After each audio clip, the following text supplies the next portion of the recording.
ಎಲ್ರಿಗೂ ನಮಸ್ಕಾರ. ರಾರಿ ಕೈ ಮುಗ್ದು ನಾವು ಹೊರಟಿದ್ದು ನಮ್ಮಜ್ಜಿ ಮನೆಗೆ.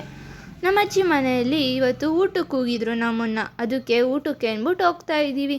ಏನೇ ಅಂದರೂ ಬಾಡೂಟ ಮಿಸ್ ಮಾಡೋಕ್ಕಾಗುತ್ತಾ? ಯಾವುದೇ ಕಾರಣಕ್ಕೂ ಬಾಡೂಟ ಮಾತ್ರ ಮಿಸ್ ಮಾಡಲ್ಲ ನಾವು. ಅದರಲ್ಲೂ ಕಾಲೇಜಿಗೆ ರಜೆ ಹಾಕ್ಬಿಟ್ಟು ನಾನು ಬಾಡೂಟ ಮಾಡೋಕ್ಕೆ ಹೋಗ್ತಾ ಇದ್ದೀನಿ. ಇದು ನನ್ನ ಫಸ್ಟ್ ವೀಡಿಯೋ ಆಗಿರೋದ್ರಿಂದ ಎಲ್ಲರೂ ನನಗೆ ಸಪೋರ್ಟ್ ಮಾಡಿ. ನಿಮಗೆ ಸ್ವಲ್ಪ ವೀಡಿಯೋ ಮಾಡಿಕೊಂಡೆ. ರೋಡ್ ಕನ್ಸ್ಟ್ರಕ್ಷನ್ಸ್ ನಡೀತಾ ಇತ್ತು, ಅಲ್ಲೂ ಸ್ವಲ್ಪ ವೀಡಿಯೋ ಮಾಡಿಕೊಂಡೆ.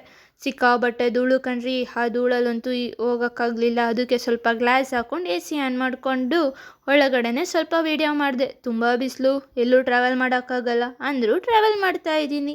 ಲಾಸ್ಟಿಗೆ ನಮ್ಮ ಅಜ್ಜಿಯವ್ರು ಸಿಕ್ಕೇ ಬಿಡ್ತು. ಅಜ್ಜಿಯವ್ರು ಸಿಕ್ಕಿದ್ಮೇಲೆ ಫಸ್ಟ್ ನೋಡಿದ್ದೆ ನಾನು ಮೇಕೆ ಮರಿನೆಲ್ಲ ನೋಡಿಕೊಂಡು ಅದ್ರದ್ದು ಸ್ವಲ್ಪ ವೀಡಿಯೋ ಮಾಡಿಕೊಂಡೆ. ವೀಡಿಯೋ ಮಾಡಿಕೊಂಡು ಈ ಕಡೆ ತಿರುಗಿದ್ರೆ ನಮ್ಮಣ್ಣ ಮೇಕೆ ಮರಿಗೆ ಹಿಂಸೆ ಕೊಡ್ತವನೆ ಅಂತ ಹೇಳ್ಬೇಡ್ರಿ. ಅವನು ಇಟ್ಕೊಂಡು ಫೋಟೋ ತೆಗೆಸ್ಕೊತಾ ಇದ್ದ. ಕೋಳಿನೆಲ್ಲ ನೋಡ್ಕೊಂಡ್ವಿ.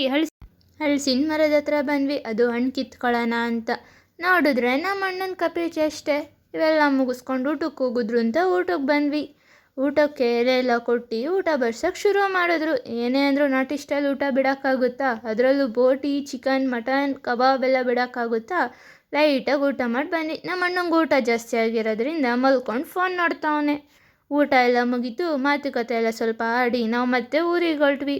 ಅವ್ರು ಬೆಳೆದಿದ್ದಂಥ ಕರಿಬೇವು, ಪರಂಗಿ ಹಣ್ಣು ಅವನ್ನೆಲ್ಲ ಕೊಟ್ಟು ನನಗೆ ನಮ್ಮ ಅಜ್ಜಿ ತಾತ ಅವನ್ನ ಇಸ್ಕೊಂಡು ಬರ್ತಾಯಿದ್ವಿ. ಹಂಗೆ ಅಕ್ಕಪಕ್ಕ ಮನೆಯವರೆಲ್ಲ ಹಬ್ಬ ಮಾಡಿರೋದ್ರಿಂದ ಅವ್ರನ್ನೂ ಸ್ವಲ್ಪ ಮಾತಾಡ್ಸ್ಕೊಂಬಿಟ್ಟು ಬಂದು ಕಾರೊಳಗಡೆ ಅವನ್ನೆಲ್ಲ ಇಟ್ಟು ಕಾರೊಳಗಡೆ ಬಂದು ಒಂದು ಸ್ವಲ್ಪ ವೀಡಿಯೋ ಮಾಡಿಕೊಂಡೆ. ಆಮೇಲೆ ಹೋಗ್ಬೇಕಾದ್ರೂ ವೀಡಿಯೋ ಮಾಡ್ತಾಯಿದ್ದೀನಿ. ನೋಡಿದ್ರೆ ನಮ್ಮಣ್ಣ ಬ್ಯಾಕ್ ಸೀಟಲ್ಲಿ ಕೂತ್ಕೊಂಡು ಡ್ರೈವಿಂಗ್ ಮಾಡ್ತವನೆ. ಏನೇ ಆದರೂ ಇವ್ನು ಕಪೀಚಷ್ಟೇ ಮಾತಾಡ್ಬಿಡಲ್ಲ ಕಣ್ರಿ, ಎಲ್ಲಿ ಕೂತ್ಕೊಂಡ್ರು. ಹೀಗೆ ಹೋಗ್ಬೇಕಾದ್ರೆ ಐಸ್ ಕ್ರೀಮ್ ಕೊಡಿಸ್ರಿ ಅಂತ ಕೇಳಿದೆ. ಅದಕ್ಕೆ ಕೊಡ್ಸಲ್ಲ ಅಂತ ಲಾಸ್ಟಿಗೆ ಕರ್ಕೊಂಡೇ ಬಂದರು ಕೊಡ್ಸೋಕ್ಕೆ. ಅದು ಪೋಲಾರ್ ಬೇರಲ್ಲಿ. ಇಂಥ ಕಾರಂತೂ ತೊಳಕ್ಕಾಗಲ್ಲ ಅಂತ ನೋಡಿ ಖುಷಿಪಟ್ಟೆ. ಪೋಲಾರ್ ಬೇರಿಗೆ ಬಂದು ಐಸ್ ಕ್ರೀಮ್ನೆಲ್ಲ ಆರ್ಡರ್ ಮಾಡಿ ಹೊಟ್ಟೆ ತಂಪು ಮಾಡೋಣ ಅನ್ನೋ ಅಷ್ಟೊತ್ತಿಗೆ ನನ್ನ ಕಣ್ಣು ತಂಪಾಯಿತು. ಲವ್ಲಿ ಸ್ಟಾರ್ ಪ್ರೇಮ್ನ ನೋಡಿ ಅವ್ರನ್ನೂ ಕೂಡ ಮಾತಾಡಿಸಿ ಅವ್ರ ಜೊತೆ ಒಂದು ಫೋಟೋ ತೆಗೆಸ್ಕೊಂಡೆ. ತುಂಬ ಖುಷಿಯಾಯಿತು ಕಣ್ರಿ. ಅದು ಅವ್ರು ಎಷ್ಟು ಚೆನ್ನಾಗಿ ಮಾತಾಡ್ಸಿದ್ರು. ಹಿಂಗೆ ಆಚೆ ಬಂದು ಸ್ವಲ್ಪ ವೀಡಿಯೋ ಮಾಡ್ಕೊಂಡು ಬಂದೆ. ನಾನು ನಮ್ಮ ಅಣ್ಣ ನಡ್ಕೊಂಡು ಹೋಗ್ತಾ ಇದ್ವಿ ಕಾರ್ ಹತ್ರ. ಹಿಂಗೆ ನಂದು ಒಂದು ವೀಡಿಯೋ ಮಾಡ್ಕೊಂಡು ಬಂದೆ. ನಿಮಗೆ ನಾನು ಮಾಡಿರೋ ವೀಡಿಯೋ ಇಷ್ಟ ಆಗಿದ್ರೆ ಲೈಕ್, ಶೇರ್, ಸಬ್ಸ್ಕ್ರೈಬ್ ಮಾಡಿ, ಹಾಗೆ ಸಪೋರ್ಟ್ ಮಾಡಿ. ಈ ವಿಡಿಯೋನ ಇಲ್ಲಿಗೆ ಎಂಡ್ ಮಾಡ್ತಾಯಿದ್ದೀನಿ.